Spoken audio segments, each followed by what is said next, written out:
जवाब भी करना चाहिए। दूसरा ये कि उस रात में कुछ नफिल इबादत है, लेकिन याद रखिए ये नफिल इबादत उनके लिए है जिनके फ़राइज़ मुकम्मल है, और जिनकी नमाजें या फ़राइज़ मुकम्मल नहीं उनकी नफली अमाल कबूल नहीं होते। सरकार गौसे आज़म शेख अब्दुल कादिर जीलानी रज़ी अल्लाह तआला अन्हु, उनकी किताब है, इसका नाम है फतहुल गैब।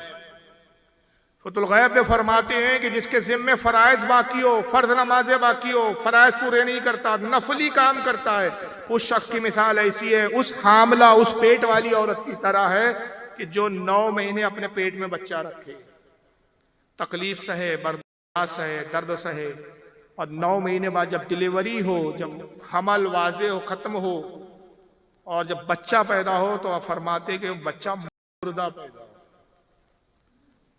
उस औरत की तरह मिसाल है कि 9 महीने तकलीफें भी उठाई लेकिन हासिल कुछ नहीं हुआ। तो जिनके जिम्मे फर्ज नमाजें, अगर वो उस रात 100 रकात पढ़े, 200 रकात पढ़े, वो नमाजें मौला का कबूल नहीं होती, तो फिर क्या किया जाए? उलमा फरमाते कि उस रात को कज़ाए उम्री पढ़े।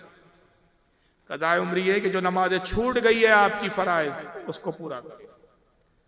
और सिर्फ वो 20 रकात होती है रोजाना की कज़ा, फर्ज पढ़ना है, सुन्नत नहीं है। जो सुन्नत का वक्त निकल गया वो चलेगी, अब अल्लाह माफ करे, उसके लिए सिर्फ माफी है। फजर की 2 सुन्नत 2 फर्ज पढ़ना है आपको जब कज़ाए उम्री पढ़े, तो इस तरह पढ़े पूरी रात। आप इसी तरह के नियत करे कि एक दिन की मैं कज़ा पढ़ता हूँ। नियत ये करे कि नियत की मैंने 2 रकात नमाज फर्ज पिछली जो मुझसे कज़ा हो। अब दिन और तारीख तो आपको नहीं मालूम, लेकिन अल्लाह के फरिश्ते जानते हैं, वो कोटा बराबर पूरा कर दे। जो मुझसे पिछली कज़ा हो, वास्ते अल्लाह के मुंह में रकाबा शरीफ के अल्लाह।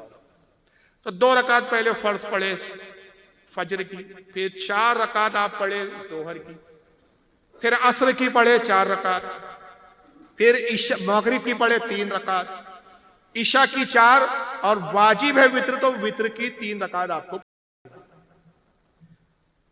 ईशा की वित्र के अलावा बाकी जितने वक्त की नमाज है उसमें सिर्फ फर्ज पढ़ना है आपको, लेकिन इसमें ईशा में वित्र भी पढ़ना है।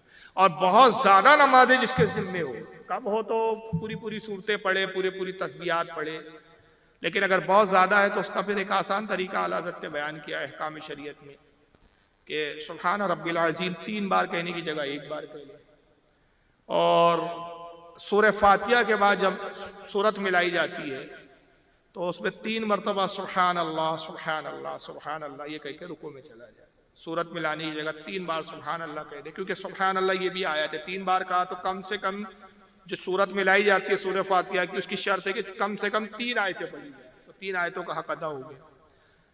3 बार तस्बीह की बजाय एक जगह 1 ही बार पढ़े, और उसके बाद जो है दुआए कुनूत की जगह पूरी पढ़े तो बेहतर है। अगर दुआए कुनूत ज्यादा नमाजें बाकी है तो दुआए कुनूत की जगह इग़फ़िरली ये 3 बार कहें और उसके बाद रुकू में चला जाए। तो ये एक आसानी, थोड़ी सी आसानी कि ताकि ज्यादा कम वक्त में ज्यादा नमाज हो।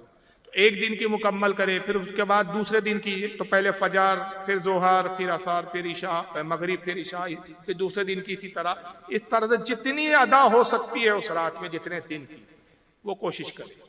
और ये ख्याल करे, और चाहिए नहीं है कि सिर्फ उस रात पढ़े बाकी दिन फिर चलो छुट्टी मिल गई, ऐसा नहीं। जो कज़ा नमाज है वो जिम्मे पर बाकी है, तो हर आदमी पर लाजिम है कि वो अपनी कज़ा नमाजों को अदा करे। अब ये तो मालूम नहीं कब पढ़ा कब छोड़ा, तो उसके लिए बेहतर ये है कि ये ख्याल करे कि बालिग कब हुआ।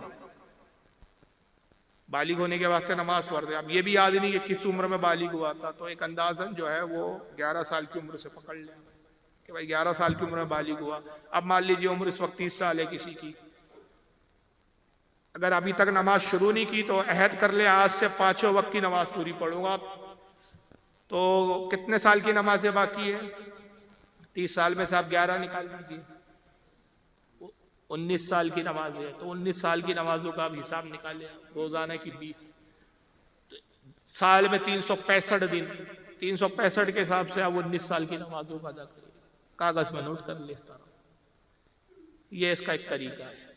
और उलमा ने एक तरीका ये भी बताया कि एक रात में तो पूरी इतनी सारी नमाजें हो नहीं पाएंगी। अब किसी की 30 साल की भी बाकी होगी, अब किसी की 50 साल की उम्र है, नमाज ही नहीं पढ़े आज तक, 50 साल की उम्र होगी, अब होश आया, अब बुढ़ापे में जाना शुरू किया। 10 साल की उम्र में मान लीजिए बालिग हो गए तो 40 साल की नमाज जिम्मे पे बाकी है। कितने साल की? अब 40 साल की नमाज एक रात में तो तीर नहीं मार लोगे इतना बड़ा। तो अब उसका दो तरीका है।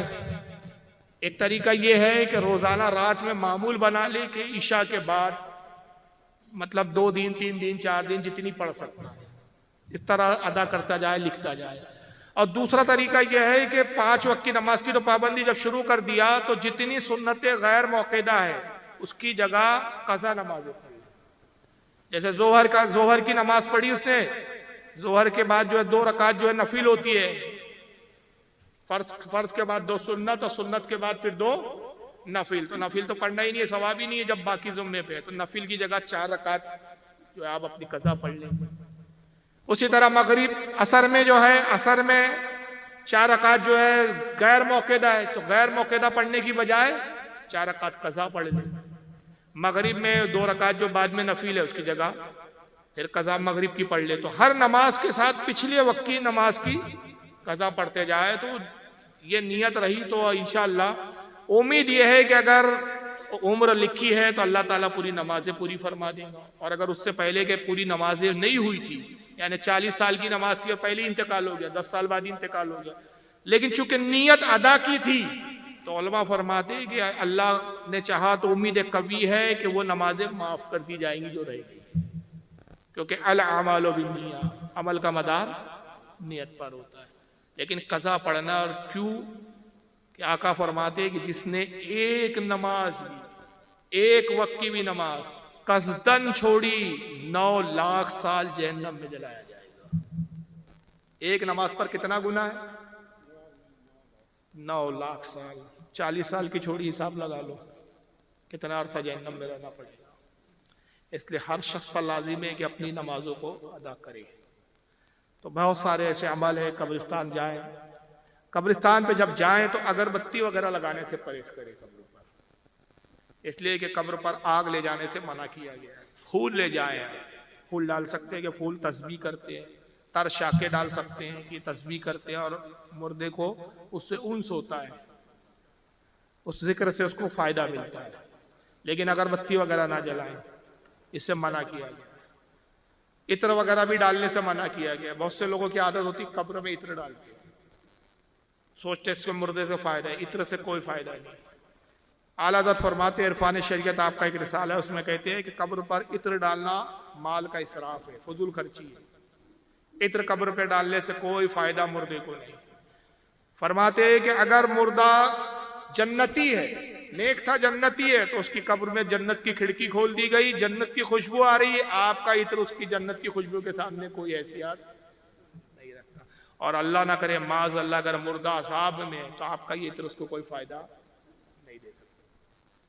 कब्र के अजाब कोई इत्र नहीं दूर कर सकता।